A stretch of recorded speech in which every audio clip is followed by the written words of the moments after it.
Tensions continue to escalate as President Trump confirms a large oil tanker was seized by the U.S. off the coast of Venezuela yesterday.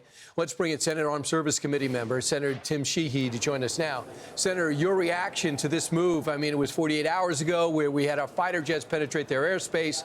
Now we took an oil tanker, and the response has been pretty direct.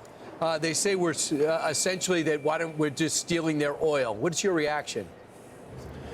Well, as you may know, we've been sanctioning tankers out of Venezuela and many other countries for years, and seizing oil tankers is actually not uncommon for us to do. In 2014, my old community, the SEALs, parachuted in and seized an oil tanker, the Morning Glory in the Mediterranean, which was also smuggling illicit oil, because many of these rogue regimes and terrorist organizations use sometimes unflagged vessels or wrongly flagged vessels to move oil around to fund their illicit operations, or use those tankers to smuggle other substances like drugs or weapons. So this seizure was legal, it was important, and it's part of the maximum pressure campaign against a murderous regime. Senator, do you think we're making progress in getting Maduro out? A lot of people think that's going to be done when you infiltrate the military and let them know they have no future unless they leave Maduro out. He's surrounded by Cubans.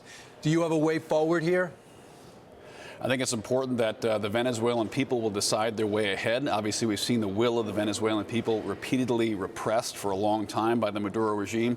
As you saw, their former exiled leader was awarded the Nobel Prize here recently and had to sneak out of the country to get there. So the will of the Venezuelan people has been repressed by Maduro. The Venezuelan people will be the ones to decide whether he continues to run that country or not. But what we need to do is put America first, protect the American people from the scourge of fentanyl. And Venezuela is the primary actor in that, so we're well within our rights, and we should be continuing this campaign to protect Americans from these terrible drugs poisoning our country. So a lot of people aren't happy on the left with Secretary of War Pete Hegseth going after, in some cases, more than one strike to take out a boat. So one congresswoman is filing articles of impeachment. Let's listen. I introduced articles to impeach Secretary Pete Hegseth for murder and conspiracy to murder and reckless and unlawful mishandling of classified information. His actions are not just reprehensible, but illegal as well. I'm sorry, that was Congressman, one of them, but he's over the Signal chat. What's your thoughts about the continuing to harass our Secretary of War?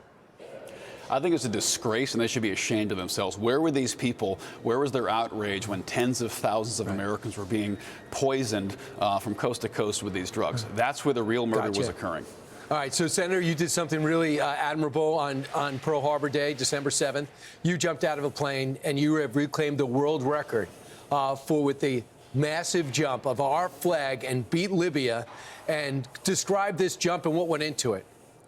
Well, listen, it was a handful of folks. I was honored to be a small part of the team. We had a great retired Ranger, Jericho Denman, who is the visionary behind this, who said, listen, America 250, this is the rightful place to have this world record. We can't let Libya sail into America 250 with that record, so we're going to bring it home. It was me and our new NASA director, Jared Isaacman. We had an F-16 pilot, former Navy EOD, and a couple of the most accomplished skydivers in the world, Steve Curtis and Rook Nelson, and it was a fantastic day. It was a day of American pride, and it was a day that we could be proud of to bring this record back to the U.S., and it was an amazing team. I was honored to be there. 3,200 square foot American flag. That was probably one of the great challenges of your life, right? You know, it took a few jumps to get it right, I'm not going to lie. I think the second jump there, we all walked away saying, is this going to work? Because it was a little sketchy.